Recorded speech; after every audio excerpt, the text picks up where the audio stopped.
This is the 12 management lessons, and we are reading from, or we are reading from authorized bona fide source, and whatever we show or whatever we present are all around uh, the institution of ISKCON, whose founder Acharya is A.C. Bhaktivedanta Swami Prabhupada, and his Bhagavad Gita is what we are referring here, Bhagavad Gita as it is. This chapter itself, it's called uh, Contents of Gita Summarized. It is the name of the chapter. It's not a name given by us or me. It is the name of the chapter.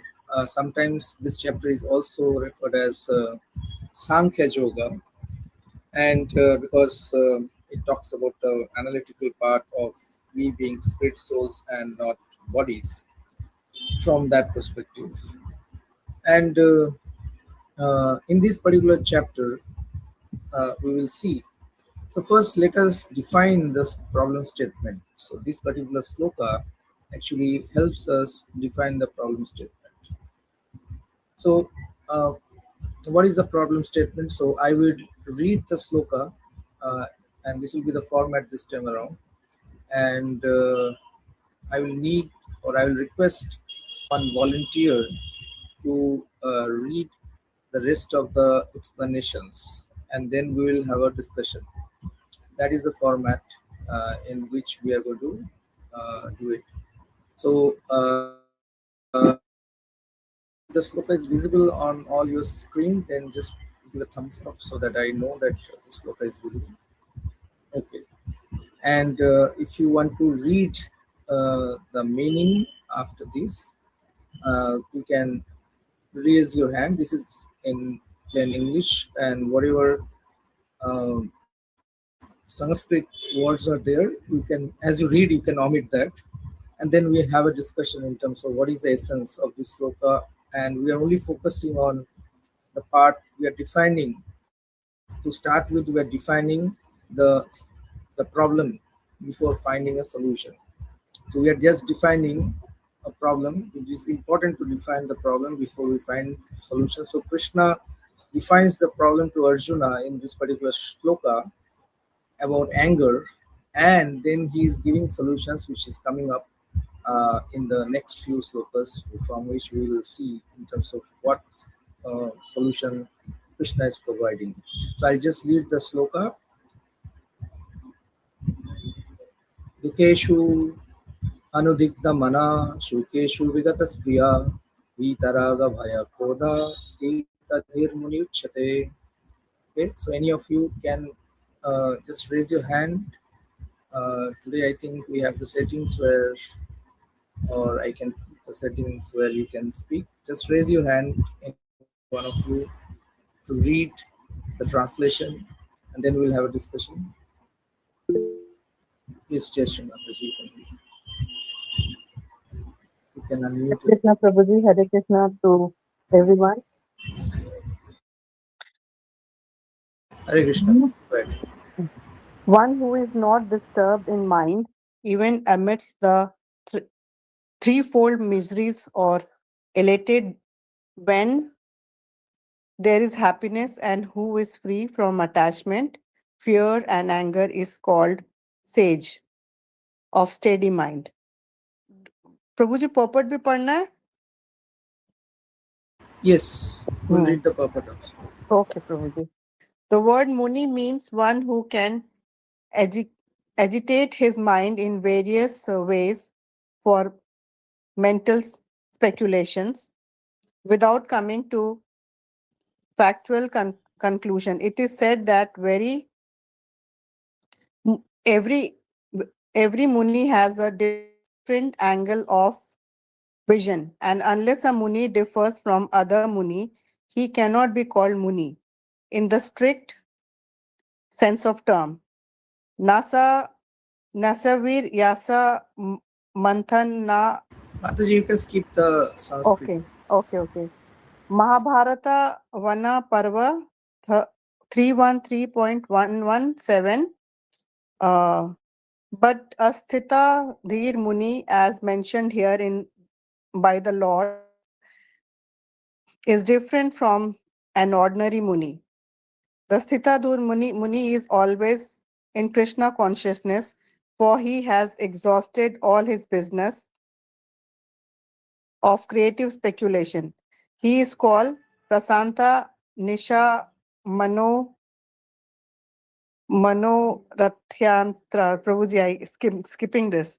Stotra Ratna 43, or one who has surpassed the stage of mental speculation and has come to the conclusion. So okay, we'll stop here from a reading perspective. Thank you. So we'll go back to the presentation. So, so here it clearly mentions few facts, and we are going back to the presentation, that somebody, Muni, the definition, we used to know, or we had a mental model in terms of who a Muni is. Generally, when you talk about a Muni, right, like a sage, right, as per Bhagavad Gita, a person who is equipoised in happiness and distress is a Muni, right? And that means actually we are trying to understand the first question, right? And then we'll go to the answer, like why do anger come, right?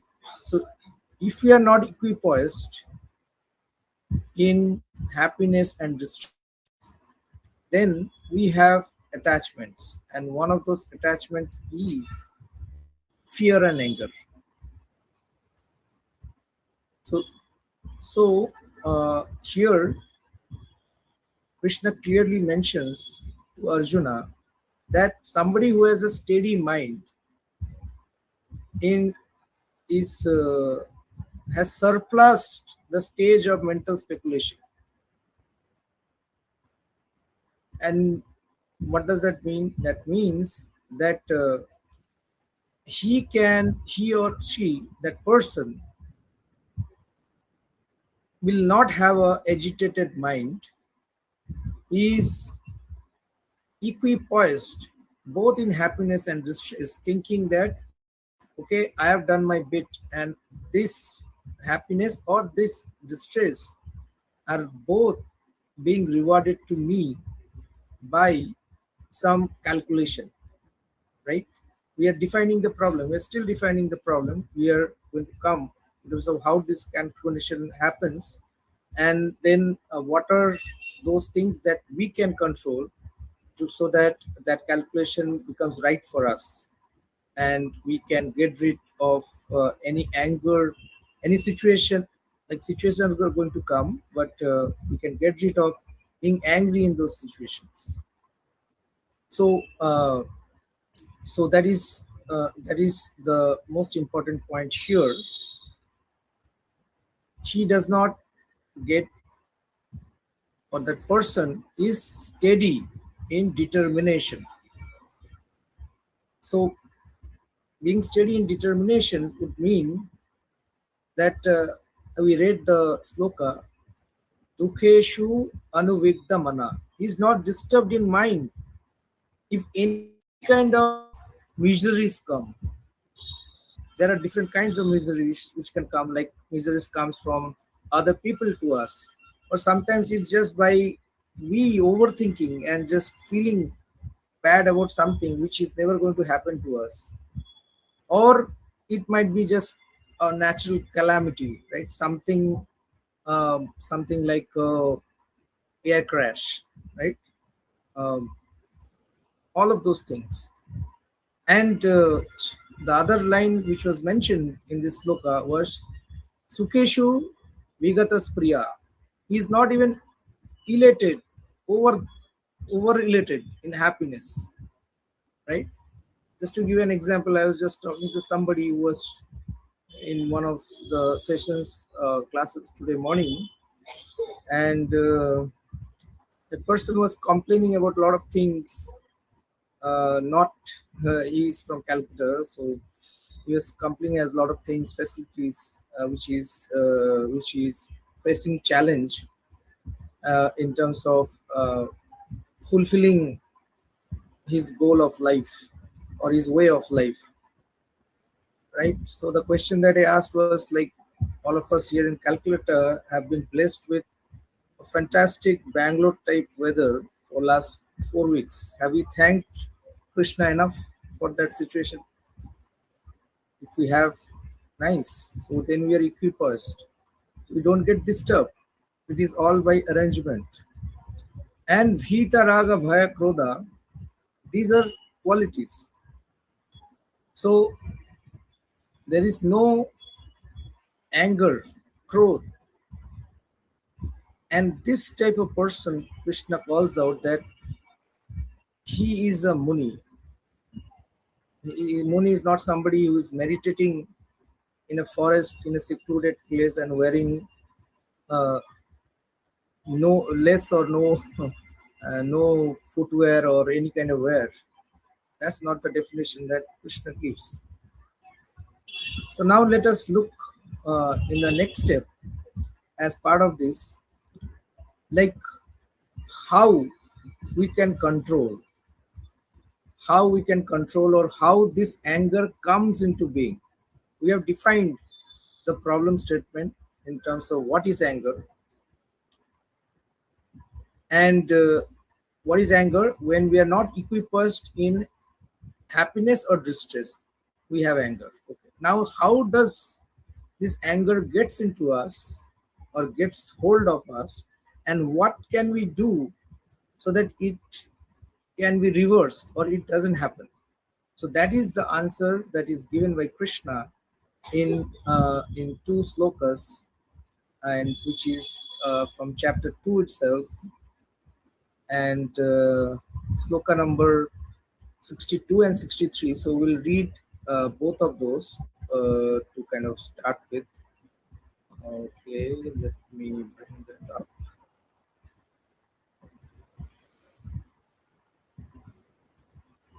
So we'll read both the slokas, then come back to discussion points here. Okay. Then, as I read the sloka, I'll just request any of you can raise your hand to read the translation. Okay. So it says, Dhayato Vishayam Pumsha Sangas Teshu Upajayate Sangat Sanjayate Kama Kama Krodha Abhijayate. Okay, and the okay, let's read the translation. So anybody can raise your hand. Anybody can volunteer. Yes, Deepesh Prabhuji. Hare Krishna. While contemplating the objects of senses, a person develops attachment for them, and from such attachment, lust develops, and from lust, anger arises.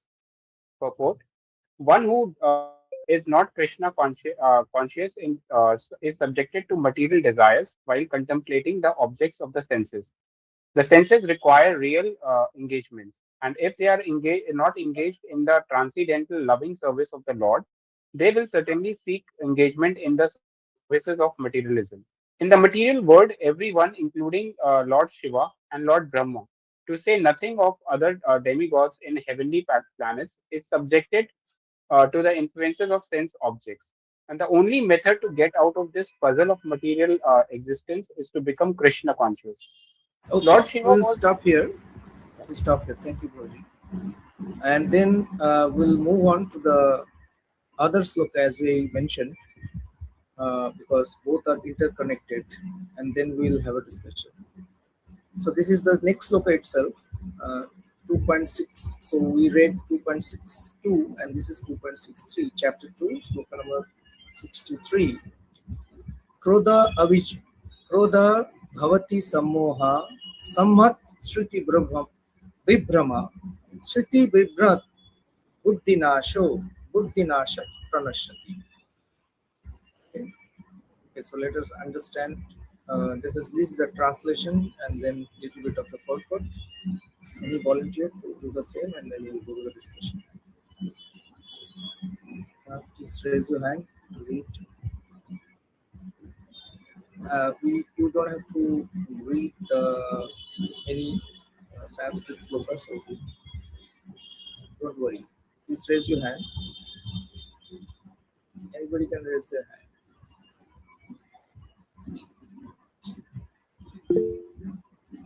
Okay, Abhishek. Yes.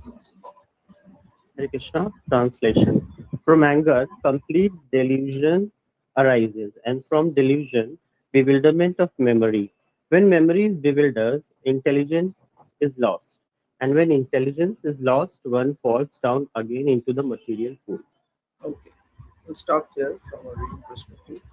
So now let us understand what did we kind of Krishna told Arjuna and to all of us in this way. So what does Krishna tell us?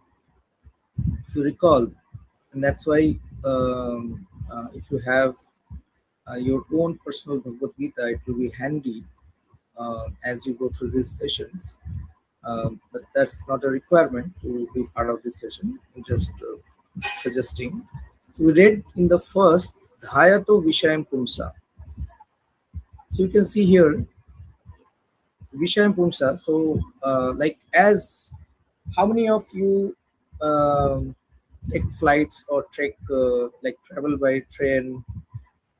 Just raise of hand. Many of us, right? And what do you generally observe? Like as you get closer to airport or railway station or bus terminus, what do you observe? Like how does things change there in that area?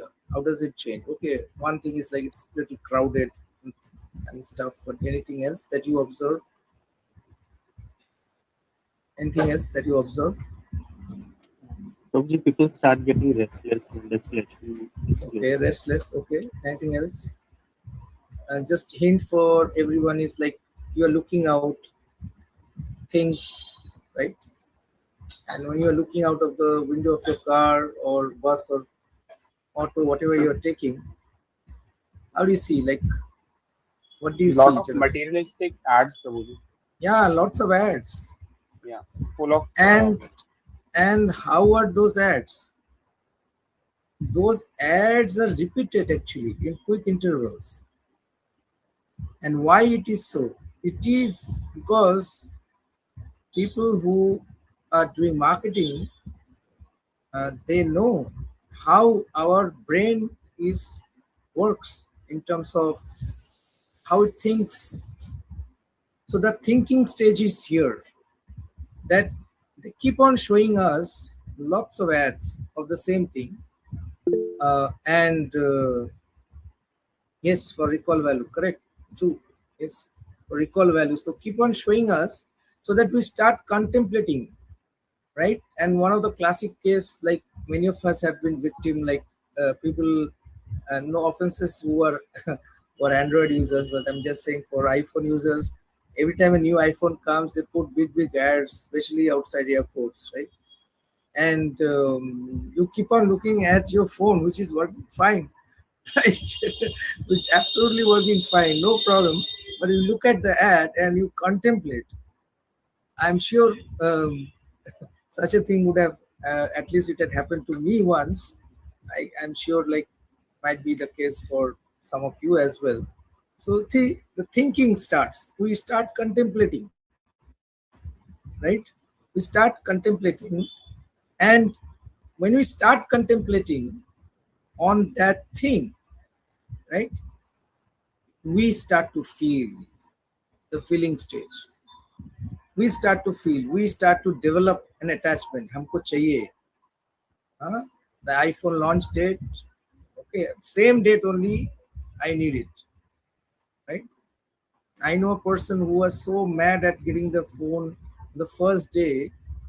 The company actually from which he was supposed to get, he was later on telling me that, okay, don't tell it to one of my friends actually. Don't tell it to my, that the company kind of sold him an additional iPhone support scheme for bundled next 3 years on top of the phone, saying that if you want the first day if you want the phone, you have to take this bundle of top up support, which is another like 25k on top of the iPhone price. So see, they never told that or advertised, but once he got attached, chahiye then uh, develop.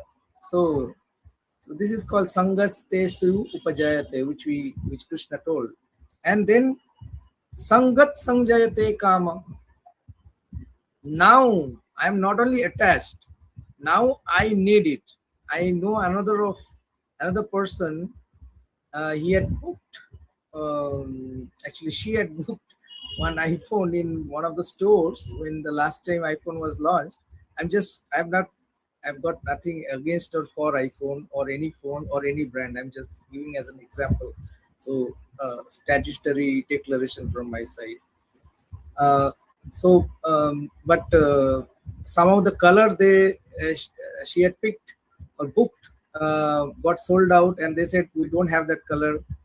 Take another color, and she was not ready. So she drove down to other parts of the city to other dealers, right? So the lust, that means sangat sanjayate kama. Now it's like kama, desire, lust. I have to have it. I have to have it. That is where we are. We are now in that stage. So first, see, thinking, contemplating, then we are feeling an attachment for that, and then we are having a desire to have it, right? So this is the programming that Krishna has done, because he is the ultimate architect. So the architect can mention like how he has programmed all of us. So this is how he has programmed all of us. Okay, now let's take the next point, which is like, okay, now this, okay, what if all this doesn't happen? What if all this doesn't happen? Okay, I have developed a lust for something, and what if that thing doesn't happen? So that was what Krishna told us, that what happens in the other sloka that we read, which is sloka 63. He told us, Krodhat bhavati sammoha. Now I have got desire. So now I have got kama. Abhi to chahiye hi chahiye. And Krodhat bhavati sammoha. If I don't get it, see here, boldly it is.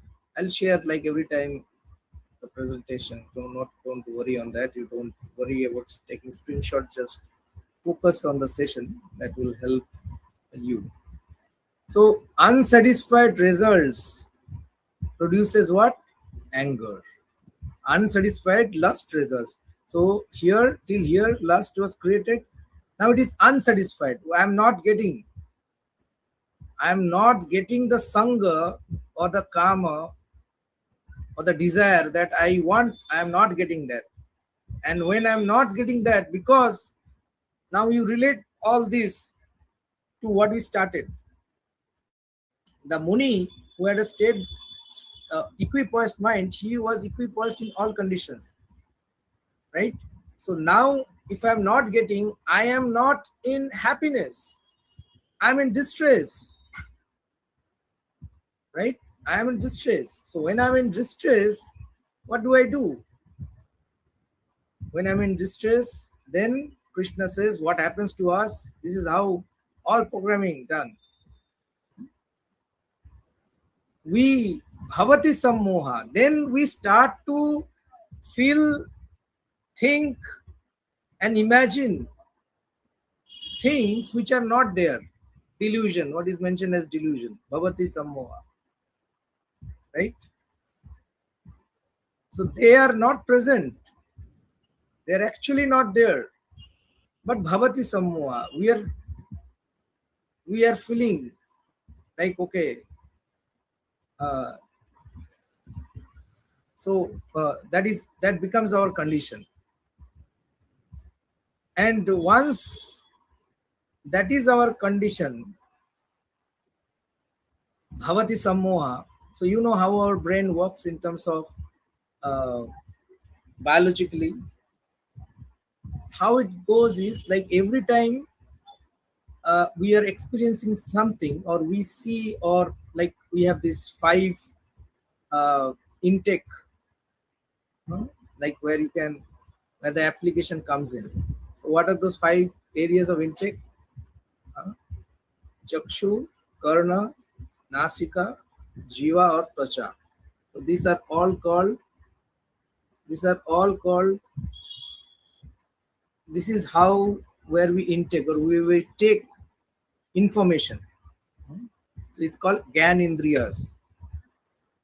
Now this information is going, but our brain is, once this information is received, our brain is already in a state of sammoha. It's not able to process it like it was processing earlier.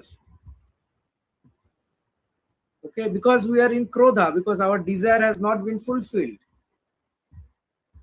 And basically it means that generally when we take information through this, give you an example. Let's say you are walking past a restaurant, right? And probably you have visited there or you have heard from somebody about that restaurant, right? And it might be a plus or minus feedback. So as you are going past, if it is a minus feedback, you would not even look at that restaurant because your eyes have observed, okay, this is the name of the restaurant, and immediately recall that I had a bad experience, somebody had a bad experience. So you are not even focused or not even looking at that,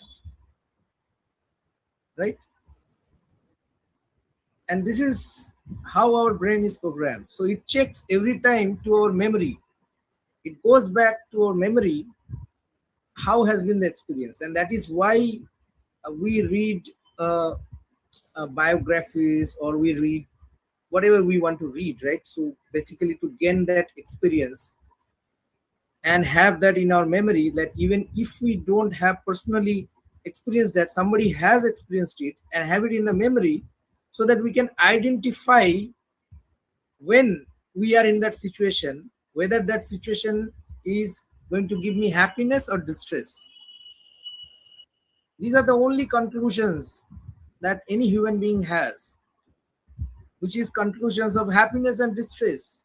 Everything we do are all based on these facts, whether it's happiness or distress. But now we are facing a situation.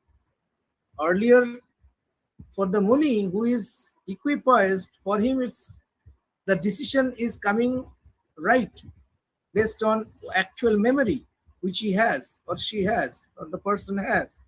But now when you are angry, this information is not getting processed rightly. So we see a person and maybe we are related to that person, just to give an example, and we are in anger and we are delusioned. We have forgotten everything that person has done to us, all favors, everything, small, large, everything that person has done, and we are so angry, right? And that is exactly what Krishna says, that since we have forgotten, we become what? We face bewilderment. Samvat Sriti Bribhrama, Sriti Bribhramat Buddhinash. Sriti Bribhrama, first Smriti Bribhrama. So that we had that experience somewhere. We know the person that we are talking to. We have acknowledged them, thanked them many times earlier. But now that we are in anger, we are completely delusioned. We are completely forgotten, right? For that moment or those moments. And that status is bewilderment status, Bribhrama. You can't remember completely, though it's in our head. Can't remember in the like people say, no, rage of anger. Somebody did something, right? Rage of anger brings some moha, illusion, perfect illusion, completely becomes deluged. And once it happens,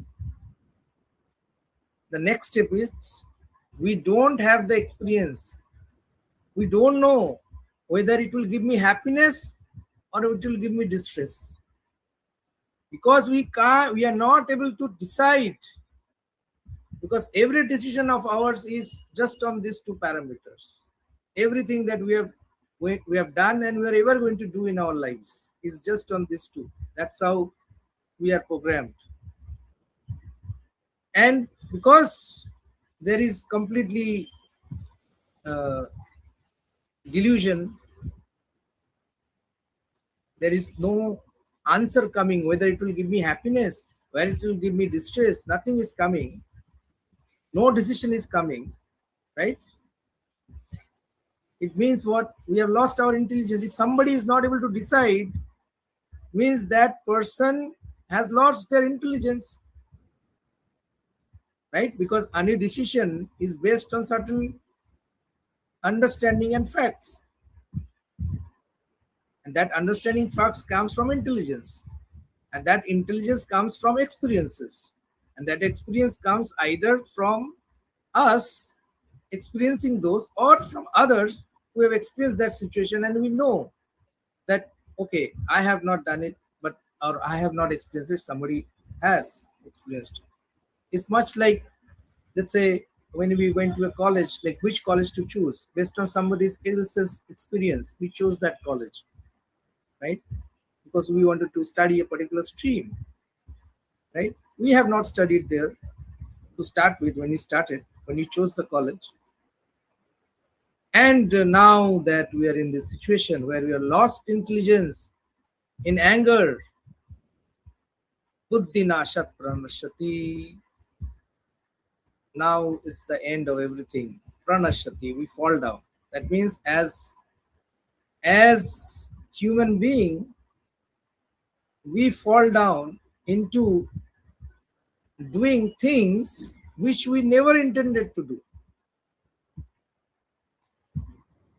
Haven't we heard, like I know at least one MD, managing director of a company, in a outrage of anger, he slapped one security guard, and the board sacked him because of that action, board of the company, because it came into press, because the security guard has gone and put a FIR. So look at the impact. And it is not only professional, it's much more in our personal lives. Anger ruins all kind of relationships, everything. So we can see from these examples that that our senses are naturally active, because our senses, all the senses which are on your face and touch, they needs real engagement. There cannot be a situation where we say, okay, we are not going to engage, we are going to just be void, disengage on everything. Krishna mentions this in Bhagavad Gita. Disengagement is not, our senses are not going to accept disengagement. They are going to accept real engagement. And we can see from these examples, from this, that how we can develop this to engage our senses, not to disengage, is to develop what we called as higher taste. And it means that let's say I have a habit of checking my phone every 2 minutes, right? If I have that habit and I'm really angry with myself because I have that habit, I want to change it. So we learn from here that I'm getting angry because we have a desire we have a desire and that desire is being unsatisfied, the first thing to do is we should not get angry. We must understand our programming that, okay, we have a desire to do this. Okay, then if we have a desire to do this, let's look at how other people are coping with that situation, and we can learn from their experience, and that experience will help us get over the situation. Okay, so this is what this particular slokas mention, these two slokas very particularly. And just to break it down, you can see it here what we just spoke also, that and this one, right? So as I mentioned, like I'll send it to you, so don't need to take any screenshots. So I'll just pause there because this is an interactive session. We can take your questions now or at the end of the session also, but if you want me to pause to take any of your questions, we can do that as well. You can raise your hand if you have any questions at this point of time. Okay. Okay, so I'm the belief that you don't have questions right now. So we'll move on to what some of the techniques that Krishna has given to Arjuna. And these techniques are defined again in chapter 5. In chapter 5, Krishna mentions, and let me bring that up, that we can read from chapter 5, sloka 26, before we get to discuss in terms of, we defined the problem statement, anger, we defined the root cause of it and how to avoid it. Now, what should we practice so that we get better at it, right? This is what is getting covered here. So let me bring that up.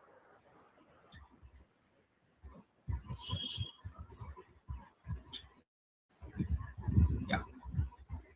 So chapter 5, sloka 26, Krishna mentions kama krodha vimuktanam jatinam yata chetasam avita brahma nirvanam vartate vidita atmanam. So you can read, anybody can raise their hand, just read the translation, please. Yeah. Yes, Pritam, please go ahead.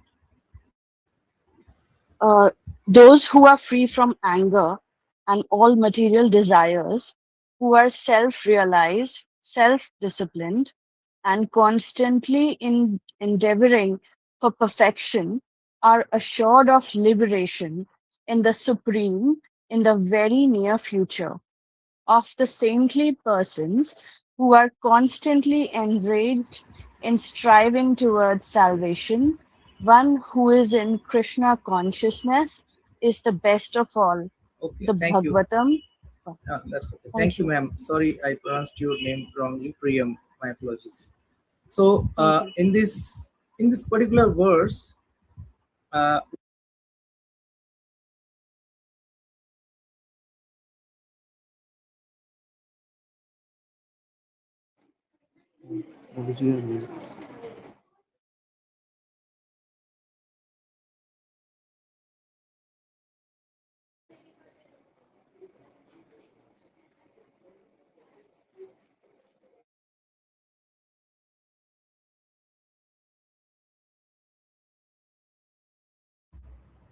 unmute করুন. okay, sorry.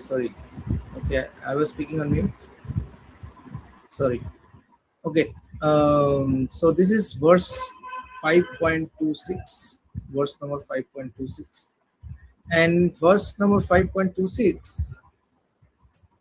Krishna is talking about that this anger some of the techniques he is now telling us, right? And what are those techniques? So he says, as you can see here, Krishna says that by fixed meditation, so if you do any kind of meditation, right, that will help us free from anger, any type of meditation, right? So actually you might have seen already in somewhere, I forgot to put that picture. Oh, sorry, I forgot to put that picture in the slides, which is like any sort of meditation, which is like you must have seen that our mind, you must have seen this picture where a horse is tied by a string or a very small rope and to a pole, or an elephant tied by a very string to a pole. But the elephant,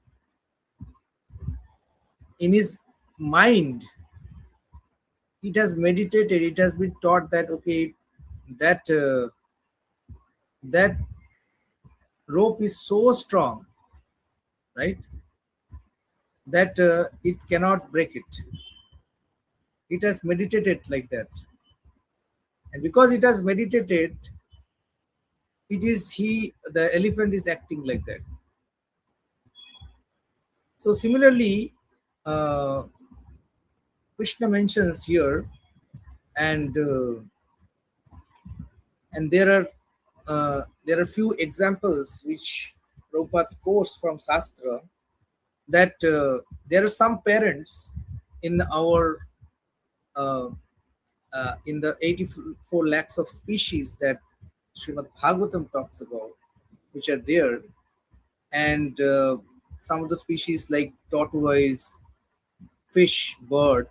Now, tortoise, what it does, it brings up its offspring simply by meditation, because the eggs of the tortoise are laid on the land, and the tortoise lays the eggs right there and meditates on the eggs, while either on the land or still in water, either way, and the babies are taken care by that meditation.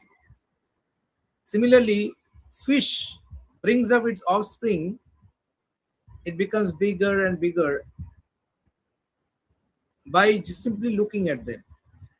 Simply, there are many migratory birds which are just growing up. Those the parent of the migratory bird is actually carrying the child in their some sort of arrangement which they have in their body, and by their sense of touch, they are growing up. So similarly, all of us through can elevate ourselves by doing what is called as Brahma Nirvana. Here in the sloka, Krishna called that out, Brahma Nirvana. Okay, and that means we try to take out as much possible.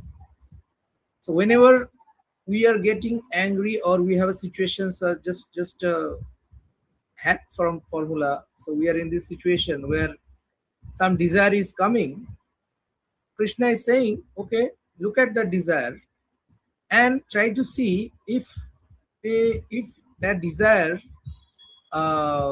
is by presence of lot of material things that we want. As I was giving an example, like we already have a iPhone and probably we don't need another one right at this moment, right?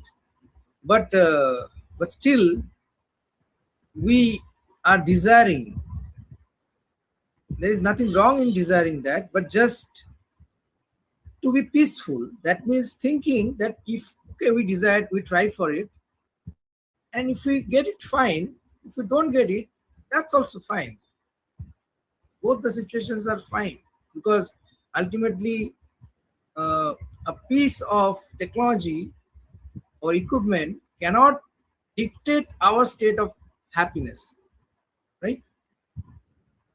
Our state of happiness has to be dictated by us, not by anything which is surrounding us or any material thing. So that is the essence of this particular sloka.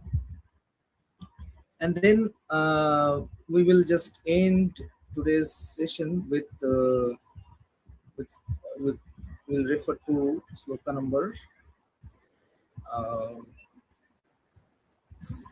21 from chapter 16, and it kind of, we talked about cause, we talked about what are what is causing this anger, right? And then we are we started with the problem statement, but we are ending saying that if we don't solve it, it is going to create havoc, or it is already creating havoc in our lives. And let's look at the sloka again for this.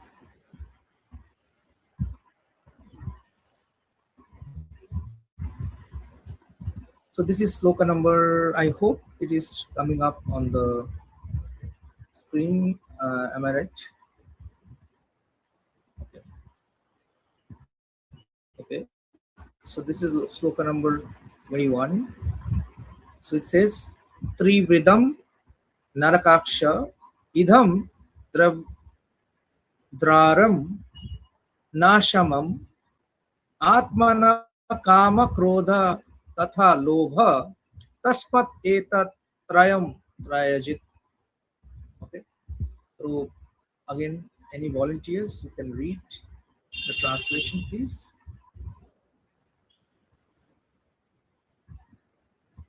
You can raise your hand. Okay. Question. There are three gates leading to this hell: lust, anger, and greed. Every sane man should give these up, for they lead to the degradation of the soul. Purport.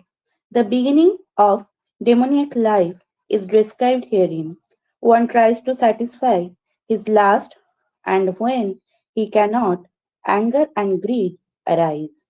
A sane man who does not want to glide down to the species of demoniac life must try to give up these three enemies, which can kill the self to such an extent that there will be no possibility of liberation from this material entanglement.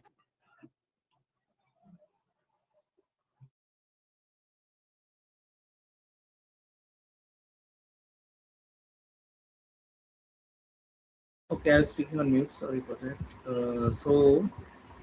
So we can see from this example that here three things which can make our lives miserable. One is, out of those, one is anger, right? One is anger, and we can see that in this particular sloka, Krishna is telling um, Arjun that every person who wants to give up this or wants to give up this demonic nature, right? Because it makes all of us know, like as per Shastra, in Satya Yuga, demons and devtas used to live like people with good quality, bad quality. They was like living in completely different planets. And then as the Yugas progressed, we were living in the same planet and then in the same city. And now these qualities are actually residing in all of us, good and bad, both. So the Devta qualities or the good qualities and the Asura qualities or the demonic qualities, right? and and and for that reason, the krodha will only get bigger if our desires are unchecked, or if we keep on fulfilling. So there was a nice analogy which I heard somewhere. So once uh, there was this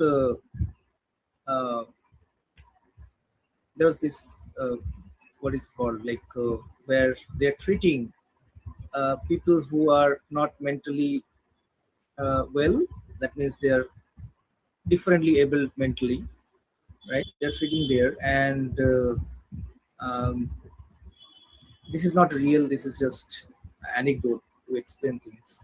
So no offenses to anybody or any person. So so then then the doctor said that, okay, uh, I'll release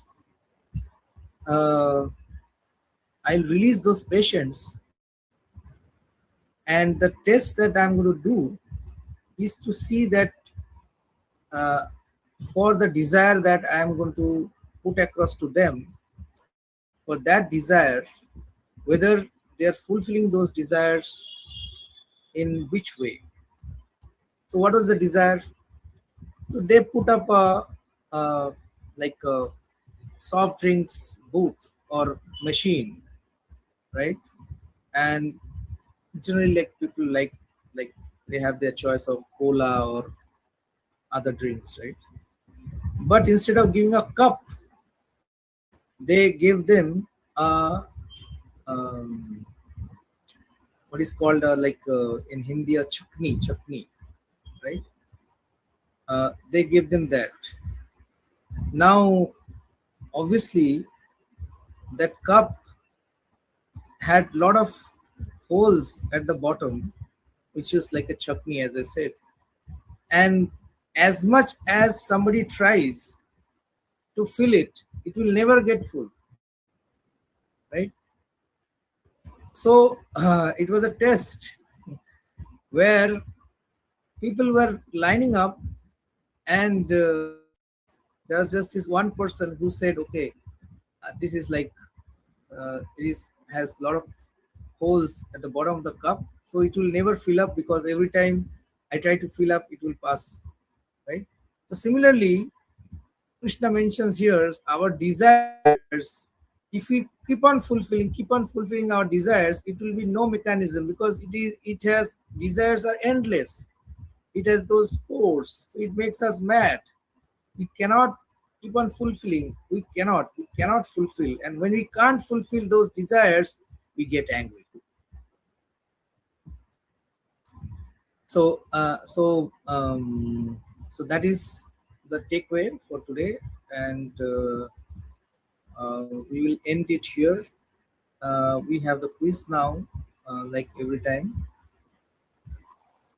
So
Okay, congratulations, Priyam. Very nice. Congratulations,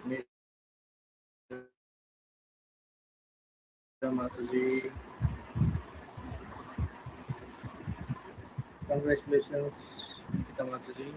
Fourth position is Dipesh Prabhu and Abhishek Prabhu. Okay. Today all Matajis. Today is Mother's Day also, so my best wishes to all of you, mothers, moms, taking care of us, and also thank you for attending. So we'll meet again next week with the next topic. I will send you a feedback link in the group. Please do share your feedback so that we understand and improve ourselves in your service. Thank you very much. We'll end with Vedic chanting of thanking all of you. वंशाकल्पतरुवश्य कृपा सिंधु एव च पतितानां पावनेभ्यो वैष्णवेभ्यो नमो नमः। अनंत कोटि वैष्णव वृंद की जय, सभी भक्तवृंद की जय। जय गो प्रेमानंदे, हरि हरि बोल। Thank you very much. Hari बोल। Thank you for your time. Hare Bol, Hare Bol.